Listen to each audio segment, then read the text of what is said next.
Hello, my friends. Oh, you're server muted. Okay, I'll just give a quick introduction and then I'll unmute you guys. So, chat, we have two players who have. So, I'm the Kamishi.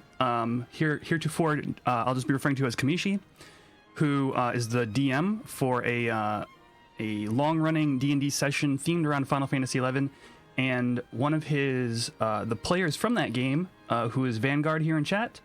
And I've invited them both here today to talk about their experience and whatnot. So I'm going to unmute you guys, and feel free to say hello to the chat. There we go. Hello, everyone. You've heard me once or twice before on stream, and several of you know me from Final Fantasy XI. Yes, and Vanguard, would you like to say hello? It's nice to meet you all and be up to your verbal scrutiny, I guess. It's all good, man. Like, I've got a bunch of like pictures and stuff, and Kamishi's told me a little bit about your guys' adventures. So I think people are excited to hear what that was like for you guys. So welcome. So Kamishi, how on earth did you get started wanting to do, or just like, how did you get started with a D&D campaign themed around FF11? All right. So I wanted to get into D&D. It looked a lot of fun. I couldn't find a group. I tried to get my real-life friends into it. None of them stuck with it. And I found a website that you can host D&D games online. I was like, you know what? I'll just do it myself. I started brainstorming and realized I'm not very creative at coming up with things on my own. Mm-hmm. And I was like, I really like Final Fantasy XI. Let's just steal a bunch of stuff from that and create a world around it. My own twist on it. So wait a second. So you had never played D&D at all prior to starting this up? Not really. It was definitely my first time DMing. Okay. So wait, Vanguard, had you played D&D at all, or no? Yeah, when I first joined Kamashi's game, I've been playing for 5 years at that point. Mostly with my real-life play group and a couple games on the website as well. But I was like, okay, I need a game to fill my Wednesday, because essentially I had a gap open up in my schedule that was like, I don't have anything to do. And I saw, wait, a Final Fantasy game? Okay, sign me up. Okay, so had you guys not known each other before this? Nope. Not at all. Okay. But we've been friends since. And it's been, I think you told me 4 years, Kamishi, that you've been running. Almost 5 at this point. I think it's 2016 when we started, right? Yeah, 2016. Actually, I think about a week or two from Wednesday, it'd be 5 years. I have to double check. That's awesome. So Vanguard, I heard an interesting fact about you is you haven't actually played FF11 at all. No, I never did. When I first joined Kamashi's game, I've played most of the mainline Final Fantasy games here and there, but the only ones I never had a chance to touch were 11, 14, and 6 and 8. So okay. Yeah. Wow. Okay. So so you probably joined the game because you saw Final Fantasy and you were a fan, or had you been interested in Final Fantasy XI before that?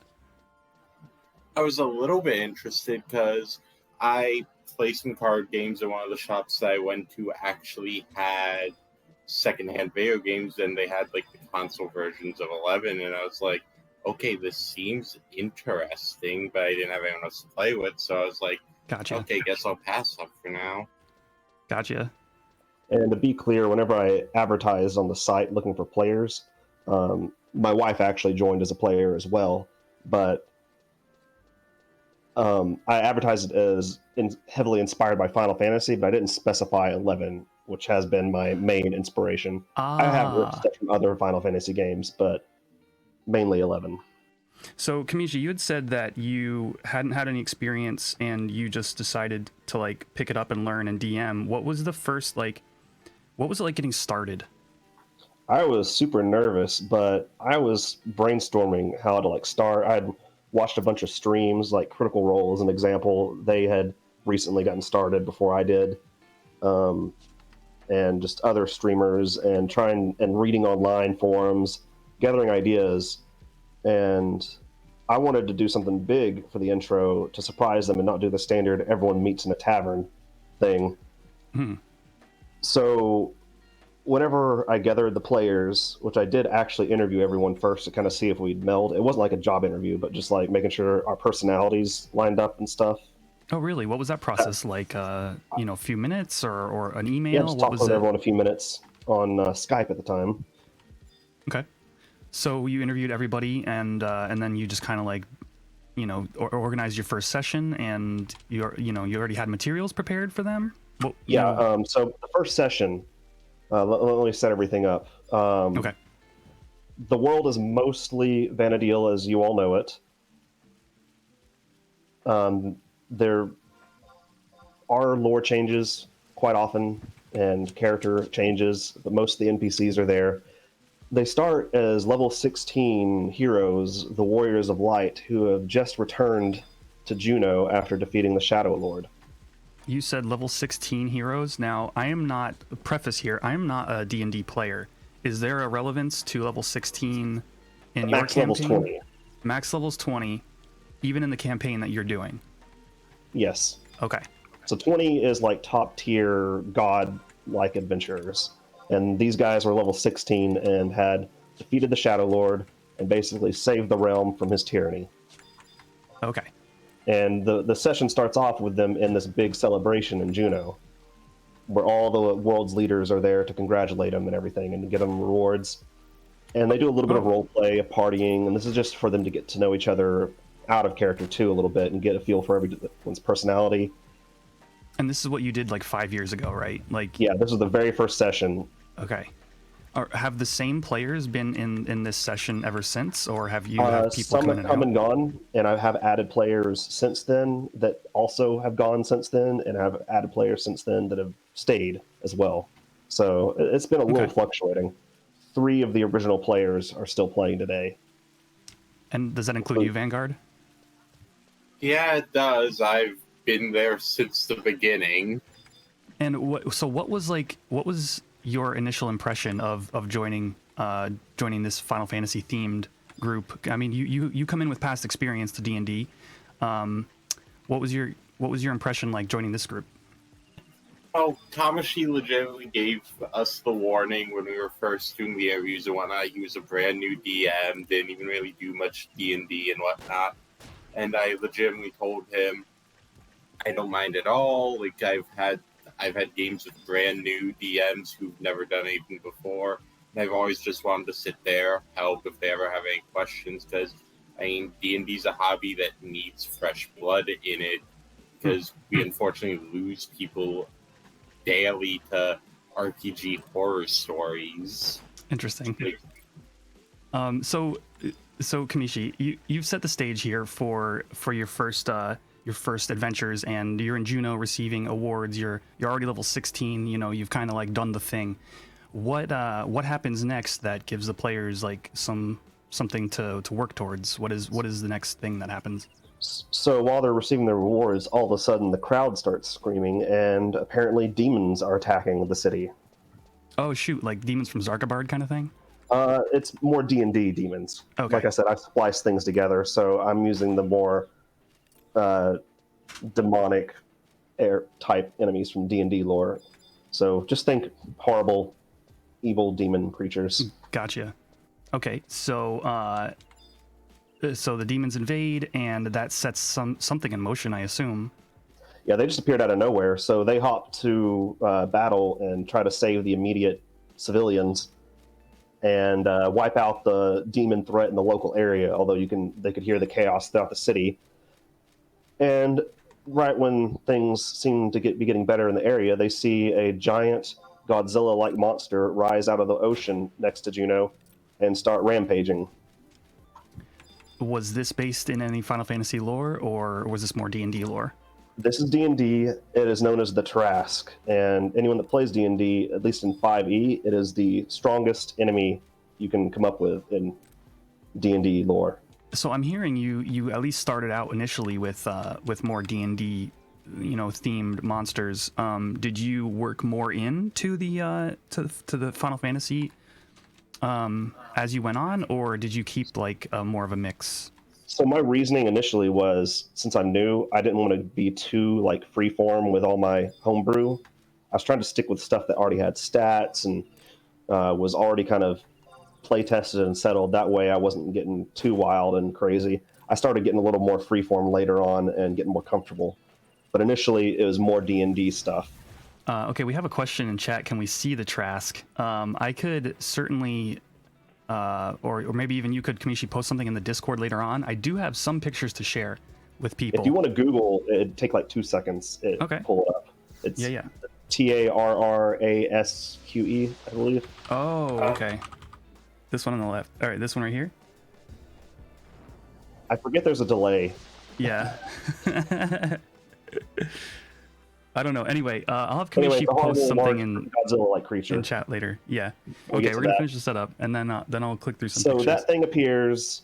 They draw its attention to distract it and start fighting it. And all of our heroes, our 4 warriors of light, inevitably die to this creature, but save the majority of the citizens in the process. And it wipes out Juno. So wait, who died? I missed that. All 4 players died. All 4 players died. Oh wow. Okay. But the people were fine. The people of Juno were fine. They saved the majority of the citizens. Okay. They were able to escape. Okay, so here's the the sacrifice setup. was not in vain. They sacrificed themselves. Gotcha. So what happens next? Do they make new characters, or is this where they make their characters now, or? I had to make 2 characters initially, a level 3 character and a level 16 character. I didn't tell them why. I just told them we were going to be using the level 16 characters in the first session. So after this, we do a 13-year time skip, and the Trask has rampaged worldwide, laid waste to cities, and currently it is assaulting Windurst on like a weekly basis. But since Windurst is so magically advanced, they're able to barely hold it back each time. I see. Which gives the other cities time to kind of rebuild. Kamlanot, the leader of Juno still, has taken it upon himself to gather warriors around the land to follow a legend that will help defeat the Trask. Okay. So he went around gathering our heroes. Real quick, so Windhurst is getting sieged, and the players aren't currently playing. They're just being like, this is part of the story, and then Kamlanot starts gathering people, and then the heroes are. Yeah, the actual first true session after that session 0 began in a small town I created located in Lethane Plateau.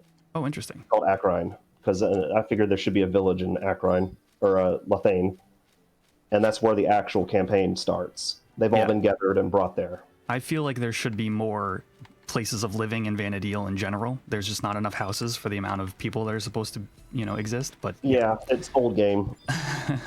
This is how things started. Now, pictures? Should I show pictures?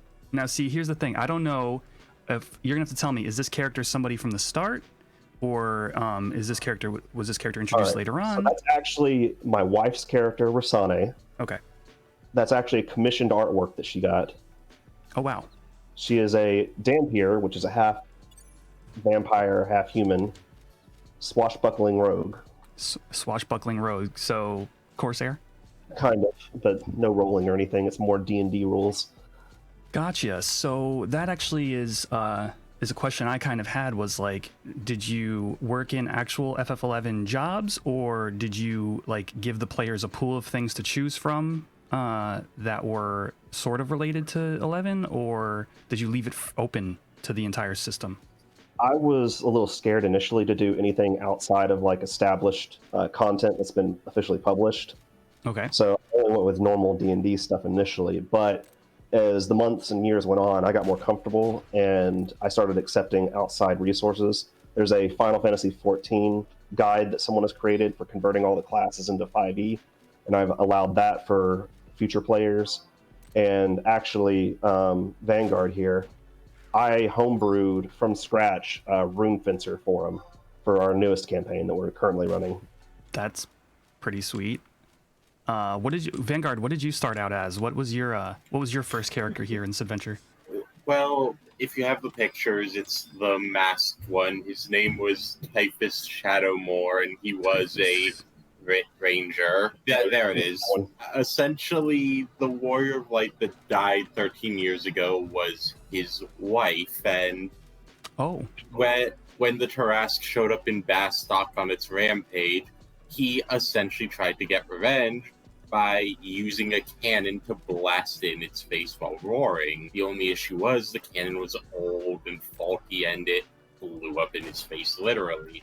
So his face was covered with severe burns and scars, so that's why he dressed like that. And he originally accepted Kamlanad's offer to get revenge. You actually brought up something that wasn't quite clear to me. So the warriors died, and then 13 years later is when Kamlanad decides to gather the rest of the new heroes. Yes. Yeah. Due to a specific legend of forgive me, but I did directly steal this idea from Final Fantasy X. But there was a legend of a summoner that would be born, and they have a cycle of taking down the Tarask every millennia or so. Oh, fun! That's a fun sort of side story to what 11 has had in it. And don't worry, there's a saying that goes, "Good artists copy, but great artists steal." So you're in good company. So we've kind of set the stage for your first adventure. Now, you guys have been doing this campaign for a number of years now. I'm sure we're right at the very beginning. Do you maybe want to go into kind of give us an overview of maybe how that first year went or so? Maybe talk more about how that first bunch of story went.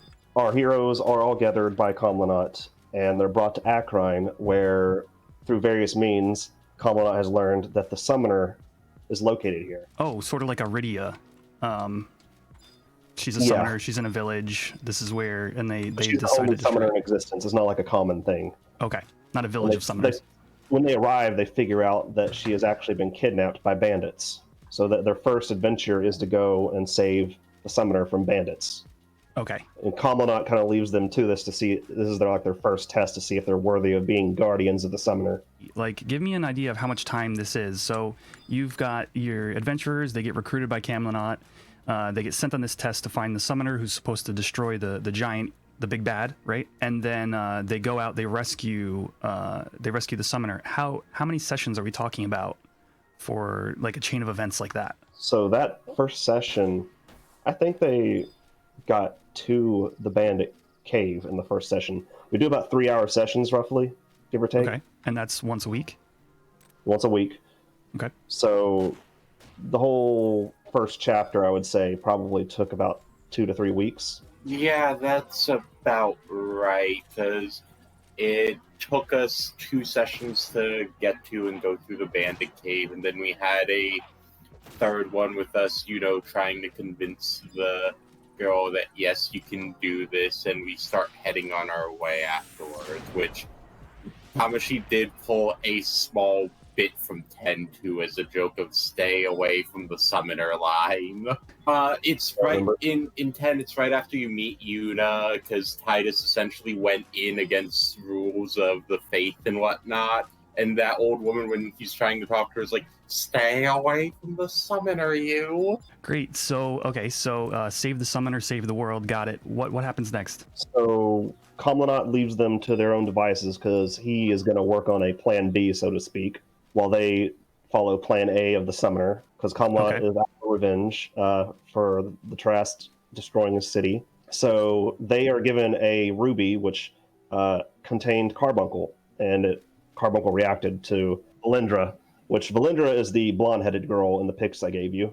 She is the summoner. Okay, she's a 13 little girl who has never adventured in her life, and all of a sudden is thrown into world-changing events. Okay, let me pull up that picture. What would you say the name was? Valindra.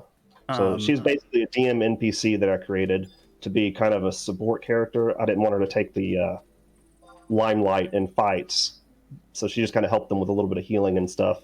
And later down the road, summoning. Okay, so like a traveling adventurer along with the group. Yes. Okay, They mostly so had to protect her. I see. So again, we're talking like lengths of time here. So it's been a few weeks. They've met their summoner. You know, that summoner starts traveling with them. Do they relatively soon go fight the big bad, or are we talking months? Like, That's what was that time period 2.5 like? years later when they get to that point.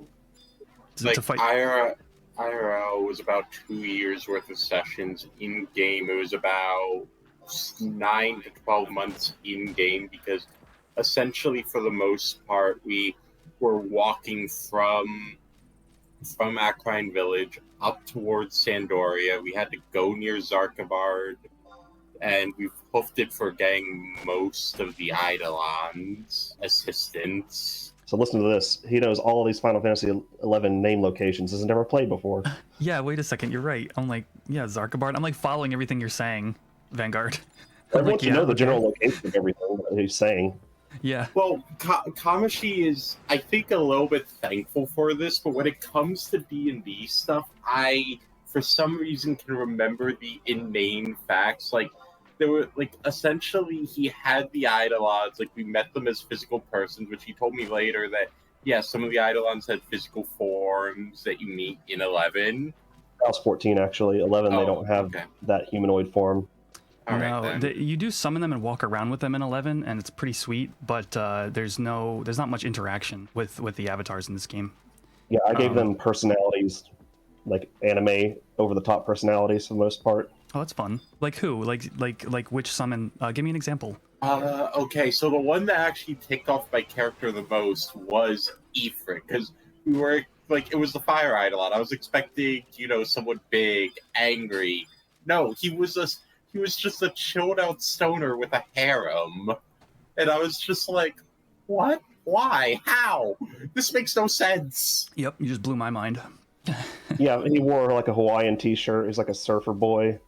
He's like, dude, chill. Wait a second. Where in Vanadil? Now, this is all set in Vanadil, right? Because I heard like Zarkabard, I heard Lathane. Okay. You know where to get Ifrit in Final Fantasy XI. So he was located nearby in Kazam, and he was Kazam's ruler. It was a vacation resort in my world. In your world, Kazam is a vacation resort, and Ifrit is the ruler of this place. Okay. Kind of. Essentially, to explain it a little bit, with the humanoid forms of the Eidolons, most of them, except for Ramu and Shiva, they actually influence the civilizations around them. Like, Kayan was leading a bunch of orcs and trying to essentially guide them on the path. Ifrit ran his vacation resort, and Shiva was essentially trying to keep an eye on the Shadow Lord. Shiva was trying to keep an eye on the Shadow Lord. Let's continue moving with the story here, because all this stuff is great. I'm starting to get an idea of how kind of like things are playing together. So you said it was about 2 years. Was that 2 years to fighting the big bad? Is that what I understood? The Tarrasque? Roughly, the Tarrasque. And just to preface, that was the halfway point of the campaign. Was the halfway point? Now you guys are still going, right? We're in campaign 2 now. They've finished campaign 1, but the big confrontation with the Tarrasque was the halfway point of campaign 1. I see. Okay, so bring us there. So the summoner joined them at some point. More adventures were had. Any kind of wars or anything. But they traveled north to Sandoria, handled some kind of Tarrasque cult that had infiltrated the church in Sandoria, and the Pope was actually a demon. Okay, this is a good time to ask for what other characters we have here. So I've pulled up a picture of an Assassin's Creed looking dude. Who is this? So one of my real life friends that's created. He joined a little bit later, and not at this point in the story, but he created a monk called Jitao. Okay, he joined. He came and went. Are there any characters that you've given me pictures of that would have been in around this time? The hooded looking guy. Right. Eclipse. Now, is Eclipse and Typhus the same, or is that your character? No, Eclipse is a player that's still with us, and he was a warlock, but he was actually a patron, or his patron was Shiva. So Shiva gave him his powers. So far we have Typhus, we have Eclipse. Who else would have been? Sane, my wife. Rasane, the Corsair. And then we had one player who joined us at the beginning who left a little bit later, and it's the dwarf on there. Ah, yes, I have a picture of the dwarf. Let me find it. There we go. Thorin. Yes, I implemented D&D races. I mean, so he was a could have been a Taru, could have been a Galka. So let me give you a little highlight of all the races again, because I told you I was scared of homebrewing. I didn't do too much changes, so I just straight up implemented the D&D races, and the gnomes basically looked like the Taru, and the elves looked like Elven. I removed the Galka and just replaced them with orcs, D&D orcs, not Final Fantasy XI orcs. You know. So I'm sorry, Cashew. The Galka always get the bad rap. So I regret that decision in which I had stuck with the Galka and just reskinned them with D&D orc traits, but for sure I mean into the lore there. Kamashi, let me put it like this: with the fact that we do have the time skips between campaigns, as you said, you can make that change. Like that's something I've essentially told him as we've played. I think it's helped him get used to the more outside influences and actually create things like the Rune Fencer. Is that as a DM, you can create and change things as you want for your world and whatnot. And the person who played Eclipse, he said something similar to what you said about art. Originality is something that has been long gone before our time. You see something you like, you use it, you make changes, and you put your spin on it and make sure everyone has fun. Which, with Eclipse as an example, when we were dealing with that demon of the Taras cult, essentially he kidnapped Eclipse's lover, and he goes up to, walk towards him, pretend to join, and uses a special defunct item we had, a sword that shrunk when it was in someone's hands. This one I am aware of. Kamishi, when you told me this story, I remember you had given your players a kind of for fun item that you just decided to put in the game. And what was the name of that one? It was the Sword of Giant Slaying. The Sword of Giant Slaying, but you had put it in for fun. Is that correct? Yeah, it's a sword that is a normal sized sword, and when they pick it up and actually attune to it, that's a rule in the game where you can only have a minimal amount of magic items equipped to your character to actually use it. Yeah. But when you attune to it, it shrunk to the size of a toothpick. But when you let it go, it returned to normal size. And not to bury the lead here, but you were fighting something big. Was it the Tarask or was it something else? It was a demon in those disguised as the Pope. Ah. In Sandoria. Yeah. Was this fight? Did this fight take place in Sandoria? It took place in the cathedral at night. In the cathedral at night, and what are they fighting? The demon? It's a Rakshasa. It's a D&D creature. I'm gonna pull that one up. It's basically a cat person with reverse hands. Yeah, and the biggest thing about them is that with spells in D&D, they are mostly immune to anything from base level up to 6, which I guess as an example would mean that with Final Fantasy, they'd be immune up to the Aga spells, I think. I'm thinking Final Fantasy 1 here. Okay, sure. There's actually tiers of spells in Final Fantasy 11. 11's a little bit different from the older games, but I get your reference. It'd be 4th tier spells and lower, it would do 0 damage. I see. So you need tier 5 and above. 6. Yeah. Yeah. Okay. So he's immune to lower things, and you guys are, set this battle up a little bit, because this one I'm curious about. So you're in the cathedral. You've got this Rakshasa.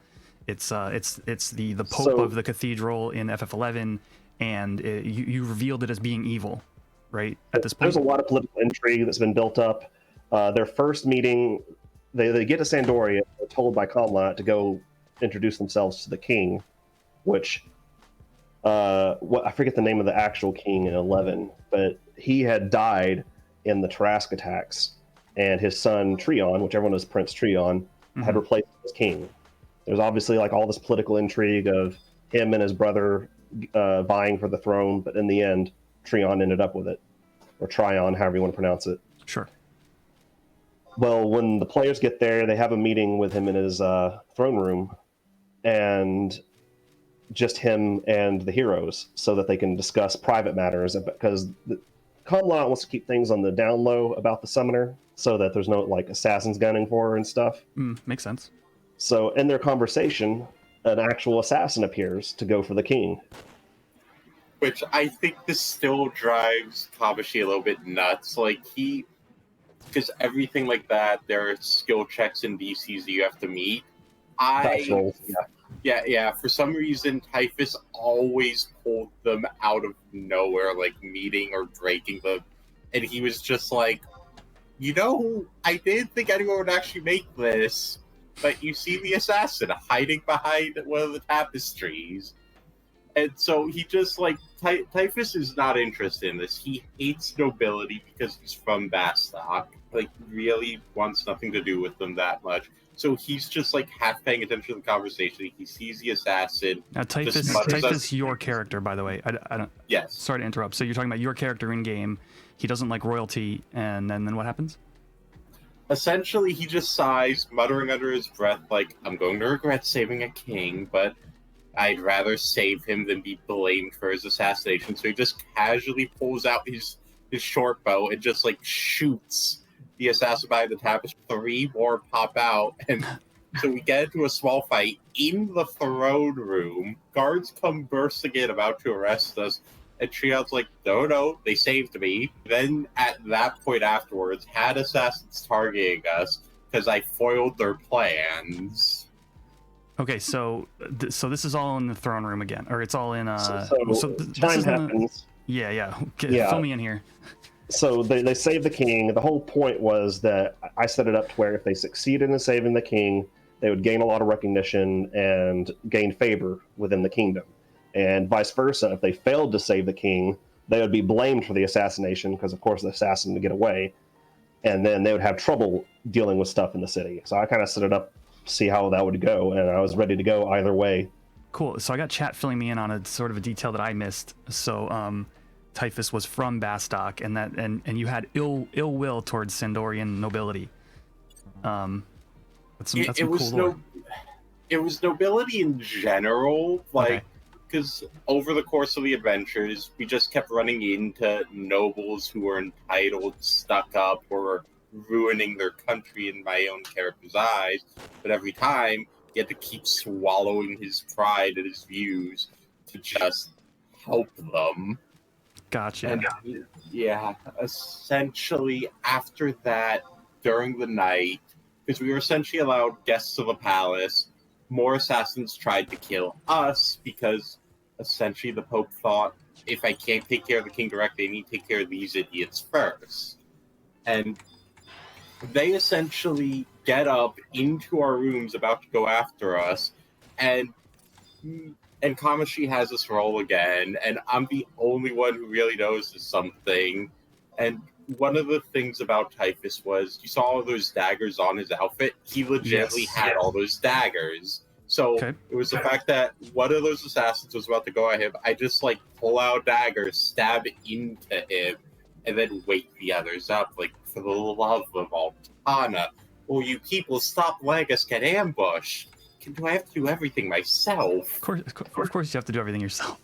That's one of his favorite sayings, by the way, for the love of Altana. For the love of Altana. Oh, speaking, I have a few sayings, by the way. I'm gonna ask. Let's see. You sent me some kind of like inside jokes that you have here. That's from his perspective.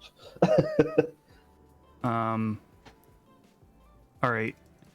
Tell me about the trip to Sandoria, the Bloody Bunny, and the Knolls. What is this? So you actually got a little bit out of timeline there. It kind of gets jumbled together too, I understand. But after they saved the king, he actually gave them directions to the hidden King Rampir's tomb, where a legendary blade was said to rest. Okay. Yeah. Okay. Wait a second. So let's get a little on track on the things we've talked about and get some resolution here. You say that what you just said again about a blade that's been laid to rest. So King Treon knows of a legendary blade that has been resting in King Rampir's tomb. Okay. So this is after the the Pope has been defeated, found out to No, be it was evil. actually before that. Okay. We got a little out of time there. It's okay. I'm gonna pull us back, and I'm gonna right the ship here because the story is really cool, and I don't want people to lose that. So go back in time. He finds out there's a sword that's in Rampier's tomb. Yeah, so they go there. There's a bunch of gnolls, which is a D&D creature, hyena people basically, that have infested this cave, and they're making their way through stealthily until they alert some guards and have a big brawl with all these gnolls.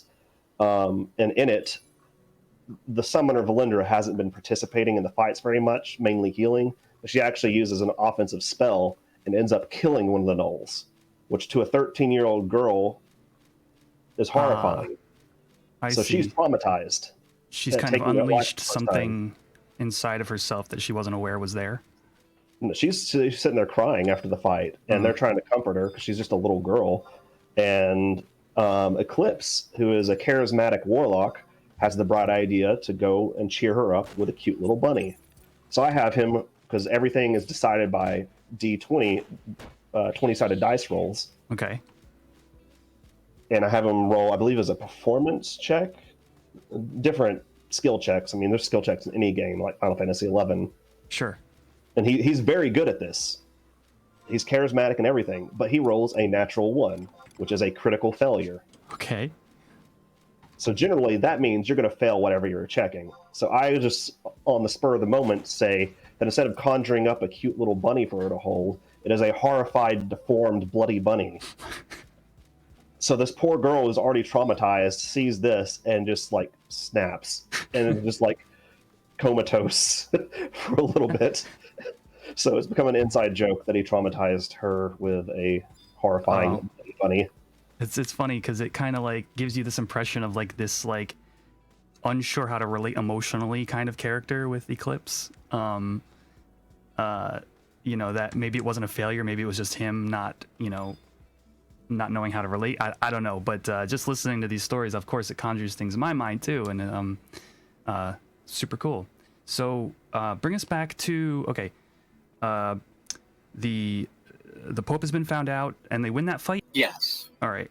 Let's hear the end of that story. Let's hear how that battle ends. Okay. So essentially, said Pope essentially has the party meet them for a bit. Let me interrupt you real quick. Okay. Sorry. We'll keep going, but I'm going to briefly go over. After they got the sword, they actually traveled north to Bucidine. I don't know how you actually pronounce it, but the Icy Lands, where they met a tribe of Goliaths, which were inspired by the Gygus there. They went to Shiva's lair, passed her trial, got Shiva, actually prevented, using Shiva's powers, blocked off Zarkabard before they left, so the Shadow Lord wouldn't intervene, because apparently he's back after being killed. Of course. And then they made it back to Sandoria after all that. Okay, so they have this new sword that was hidden in the tomb. Yeah, they have a new sword. They have Shiva as their first summon that they've gotten, and then they make it back to Sandoria to kind of finalize things there, and they stay in the castle where they got attacked by assassins.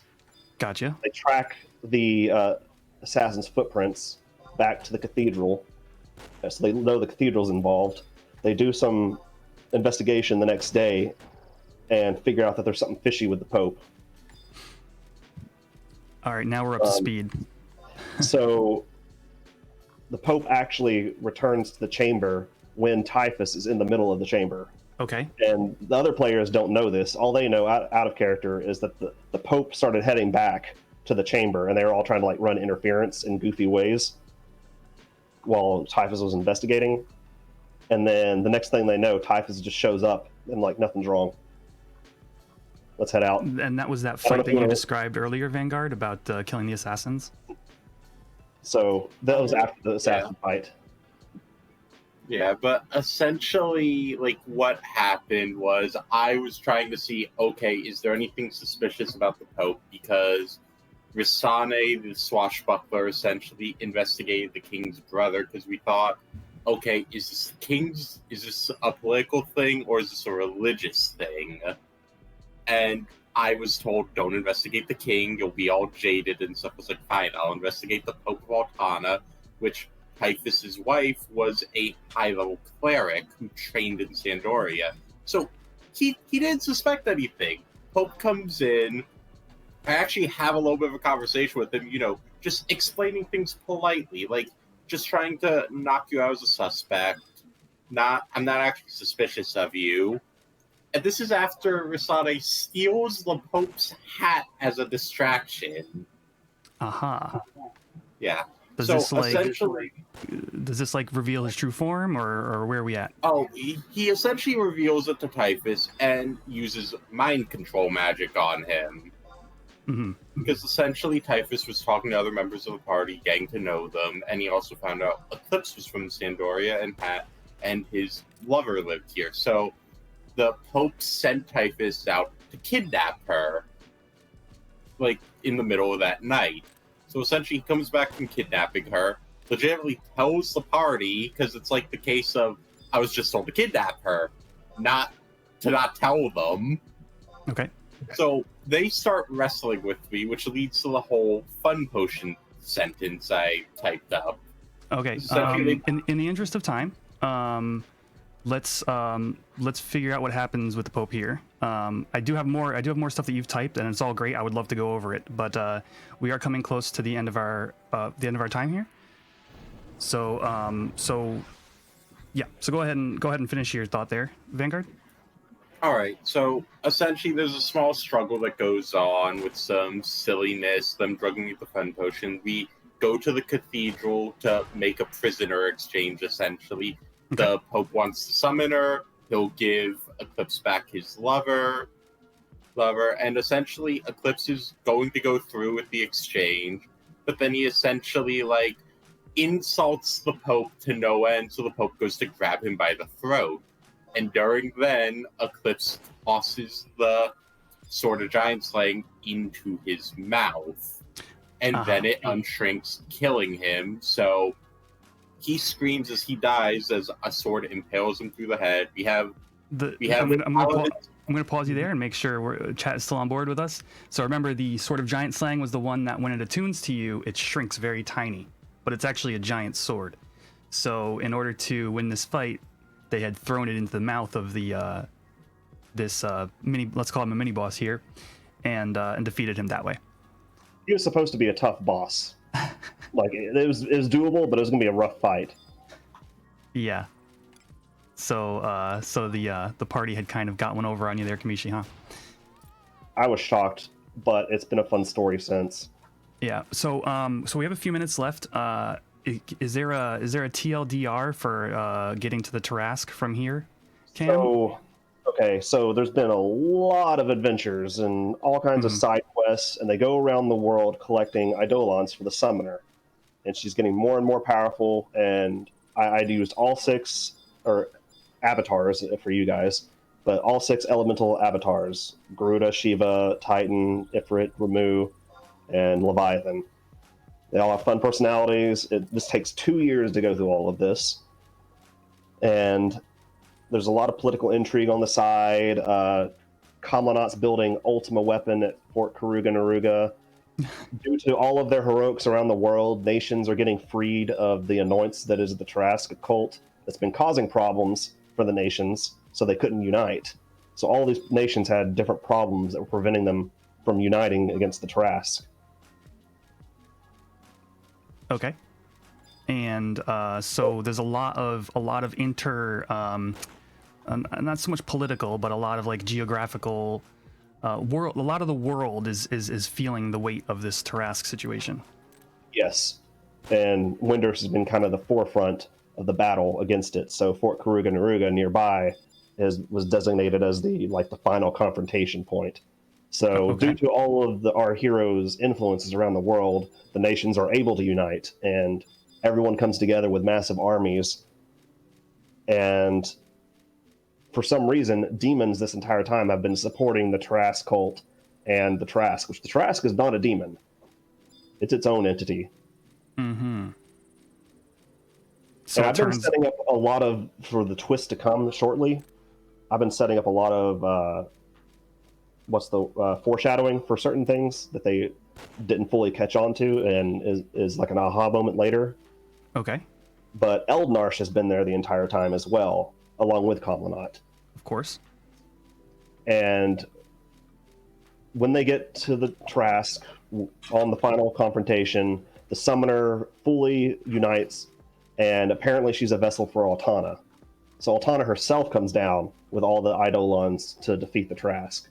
And while that's going on, they're defending Ultima Weapon from demon invasion, along with all the armies of the world, basically, or the Middle Lands, I should say. Bastok, Sandoria, and Windurst. And the twist is that all of this has been a massive setup by Eldnarsh. I was going to ask, is it Eldnarsh? So what was his what did he do? What was his involvement? So he's orchestrated everything from behind the scenes to set up this final confrontation and drawn a giant evil magic circle around the entire fort and surrounding areas where all the battles are going on, where it's basically blood demon magic. And this breaks, with all the death here, it breaks the chains on Prometheus' bindings, and he's able to escape. The thing in my world, though, is gods cannot exist in the material plane without a vessel. So the Promethea possesses the Trask, and it converts into Shinryu. Aha. Okay. You know, Final Fantasy in general, Shinryu is the biggest bad in most Final Fantasy lore. Okay. I feel like wow. So I have so many more questions, but with time, is there any way you would like to kind of leave us off with anything? So at this point, Altana and Eclipse sacrifice themselves, so to speak. Eclipse his life literally, and Altana seals Shinryu in an alternate dimension, and Eclipse, with his life and blood magic that he learned, plugs it basically with a temporary seal. So in this alternate dimension, Altana and the 6 Eidolons / avatars are battling Shinryu, and there's a time sensitive time here where our heroes need to figure out some way to assist, considering that it's a losing battle with how powerful the entity is. And so the second half of the adventure is them going around the world and collecting the terrestrial avatars, which they form packs with and gain powers from. Okay. So when you say the second half of the adventure, you mean like years 3 and 4 kind of thing? Yes. Okay. Altana and Promethea appear, and the adventurers want to help, so that's where the journey moves on from there. The Trask is dead, or no? I feel like I might have missed that part. The Trask and Promethea fuse to create Shinryu. Gotcha, that's right. Stronger and more evil, powerful entity. So the new big bad is now Shinryu. Yes. Gotcha. And this they is were the winning campaign against the Trask. They weren't, or they were? They were, and it was going to die. And in its wounds and weakened state, Promethea possessed it. Ah. So this sets up the rest of your campaign, which is the one that's ended, and you guys are currently in your second campaign. That's correct? Yes. Gotcha. We are. But yes, Cool. There was 2 years of adventures in between all of that, with a lot of character development and interesting side characters, interesting side stories. Mm-hmm. And it's just too much to go over in an hour, obviously. Yeah, it really is. I feel like there's so much more to unpack here. I would invite anybody here in chat who's listening and that maybe has more questions to join the Discord. And when Cam gets more time, Cam, would you be willing to answer any questions or have any further chat with anybody if they were interested? Oh yeah, I don't mind at all. So if there's interest, people can ask, and I don't mind doing another interview if it calls for it. If people are interested in that, whatever we want to do. There's a lot of fun stories to discuss. Same here, especially since it's the fact that during those 2 years, I went from the stereotypical edgelord in the corner to being the adopted, pretty much being the party dad. So Typhus ended up being the straight man in the comedic group. If you relate it, you know what the straight man is. Yep, the straight man in comedy. It's the person who just says things directly. What's the other man? But pretty much everyone else was the foil to his straight man. Gotcha. That's great. Yeah, I feel like I just got like a snapshot of what you guys have like come up here and been a part of over these past few years. But definitely, thanks for coming out. I hope people got lots of value out of this, or if you're interested in D&D and maybe incorporating some Final Fantasy into your campaigns, you know, you got some inspiration here. But Vanguard, thanks for coming out and giving us some insight into the character you played and whatnot here.